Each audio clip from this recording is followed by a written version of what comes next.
Good day, good day, good day. I want to welcome you back here to Ask Lady Jules. And our question that we received for today is, how do I trust God while building strategic systems? Wow, such a loaded question. But we're going to go ahead and dive into it. First thing that I want to say is stop praying for success. And I know that that can sound blasphemous coming from a kingdom business coach, but hear me out. If you are praying for rain, but you haven't dug any ditches to catch the water, do you actually believe the rain is coming?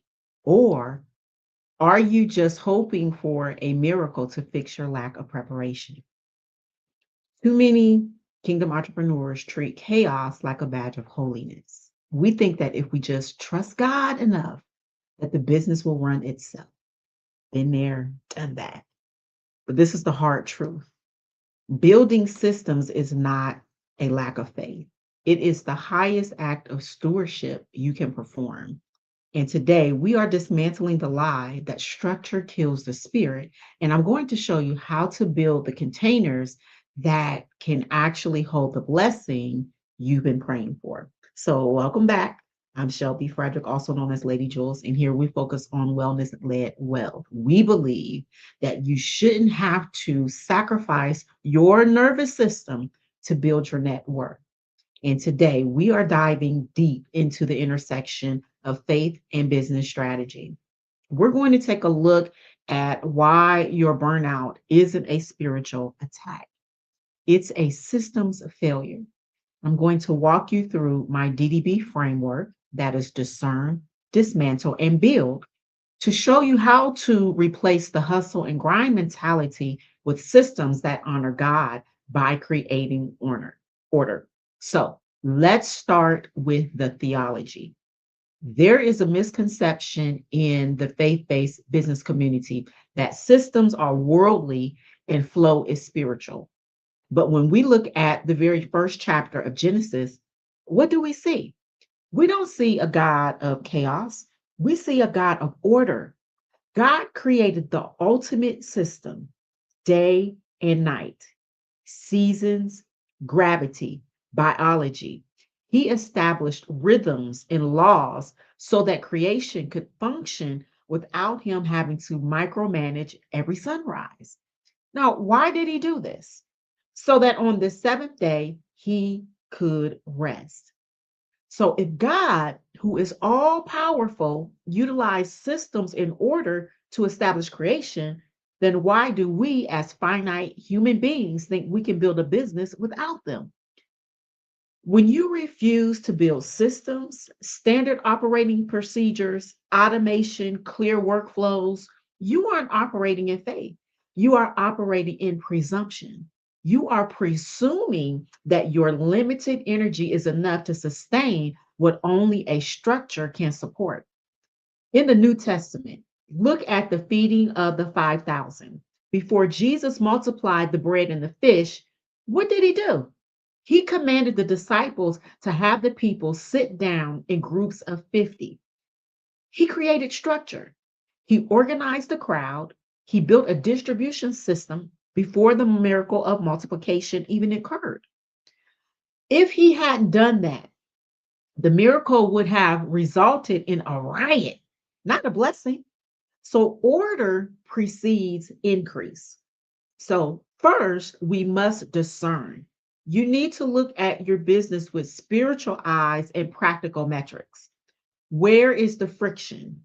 Where are you constantly repeating yourself?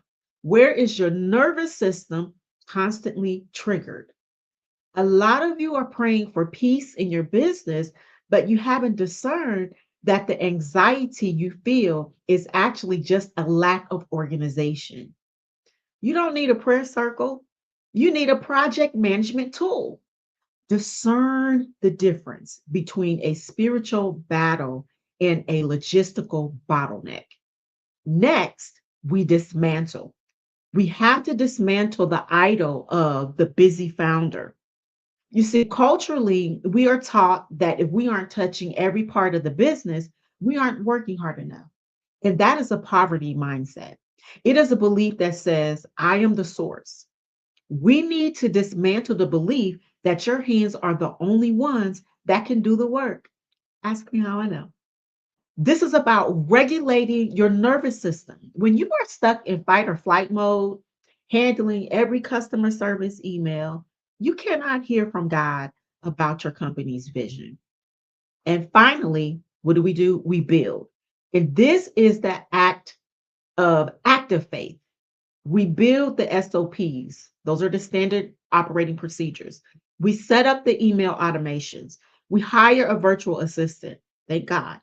We build a system that you are essentially saying, God, I trust that you are sending the clients. So I'm preparing the room for them. You are automating the routine so you can humanize the exception. And that is how we serve people better. I want you to think about the story in Second Kings chapter 4, the widow and the oil. She needed a financial miracle, and Elisha told her to go borrow vessels or jars from her neighbors. And he told her, don't get just a few. She went inside, she shut the door, and she started pouring her little pot of oil into these empty jars. And guess what happened? The oil kept flowing and flowing. It was miraculous. But when did the oil stop? The scripture says, when the vessels were full, the oil ceased. When we talk about the oil, we're talking about the blessing, the revenue, the impact. It didn't stop because God ran out of power. It stopped because the widow ran out of capacity to hold it. Your business systems are those vessels. They are the containers for the blessing. So if you're praying for $1 million business, but you have $100 system, God is being merciful by not answering that prayer yet. Because if He poured that level of volume into your current infrastructure, it will bless you. It wouldn't bless you. It will crush you. It would destroy your marriage, your health, your witness. Listen, building systems is how you tell God, I have gathered the vessels. I am ready for the pour. It's how we practice wellness led wealth. We build capacity so that when the increase comes, we don't break, we expand. So, what does this look like for you this week?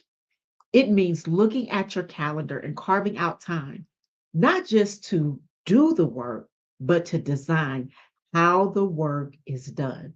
It means documenting your processes. It means looking at your finances. And listen, biblical finance isn't just tithing. It's having a P&L statement so you know the state of your flocks. When you take the time to build these systems, you are regulating your nervous system. You are moving from a state of reactive panic to proactive stewardship. You are creating a business that can run even when you need to rest, which honors the Sabbath. So, in my conclusion on today, stop praying for success if you aren't willing to prepare for it. Faith is the substance of things hoped for, but systems are the evidence that you're actually expecting it to arrive. If you are ready to build a business that honors God and protects your peace, you need to start treating your operations as a spiritual discipline. I want to hear from you in the comments. Which part of your business is causing you the most stress right now? Is it your marketing, your onboarding, or your finances? Let me know, and I'll give you a specific system you can build to fix it.